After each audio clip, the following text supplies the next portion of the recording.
In today's gospel, we have a very familiar story from Jesus. As Jesus is traveling to Jerusalem in the Gospel of Luke, he comes through this town and this village, and what happens is he meets 10 lepers. These 10 lepers are in a dire situation. Leprosy was seen as it's a skin disease, right? And it's one that basically the skin decays. In the Jewish world, leprosy was seen as basically you were cursed with death. That your skin was literally dying, and you were seen as kind of the dead, but alive.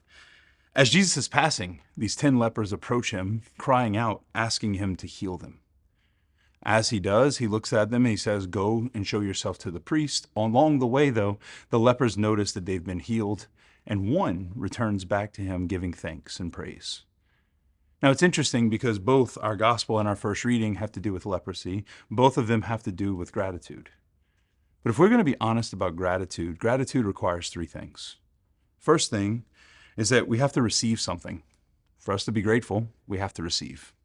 Secondly, true gratitude, right, is accompanied by a feeling of thanksgiving, right? We want to give thanks for the thing that we received.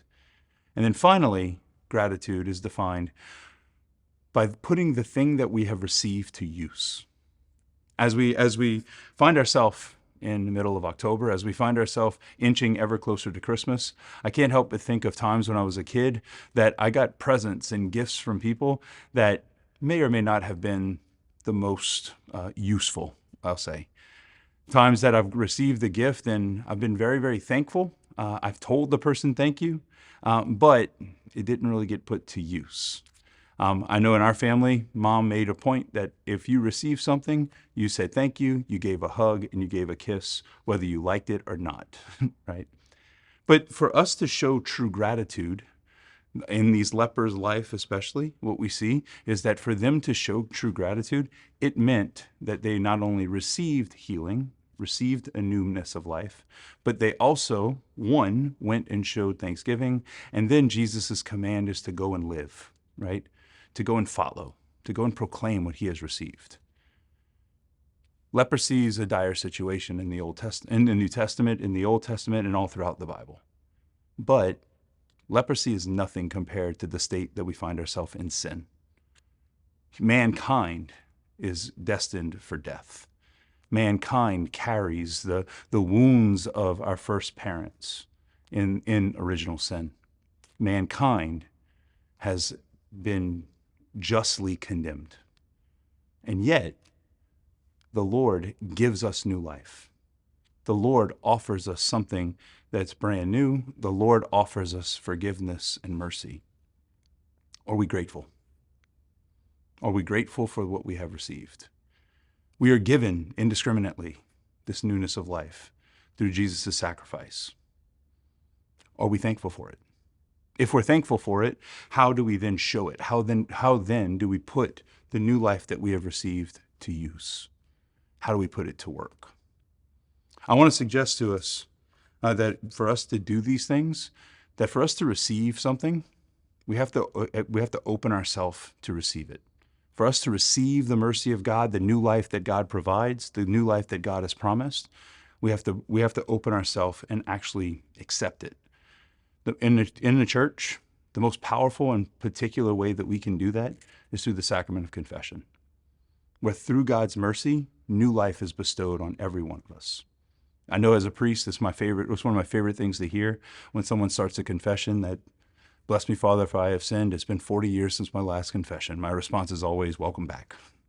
Why? Because we receive new life. We receive hope with God's mercy.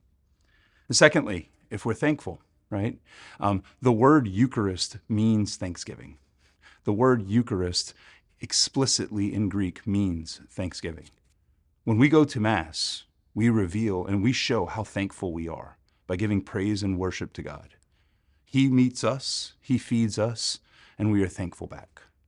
And then finally, putting the grace that we have received to use, the last words of the Mass are the most powerful in my mind. They always have been. I've always loved them. Go and announce the gospel of the Lord. That's not a declarative sentence. That is not simply just a statement of fact, but it's an imperative. that every one of us, when we walk out of Mass, is being commissioned and sent into the world. That what we have received, what we are thankful for, we now go and we witness to. We put it to use. May the grace that we receive, the grace that impacts us, that we're thankful for in our lives, compel us out. That we go and talk about what we have received. We go and share the important things in our life.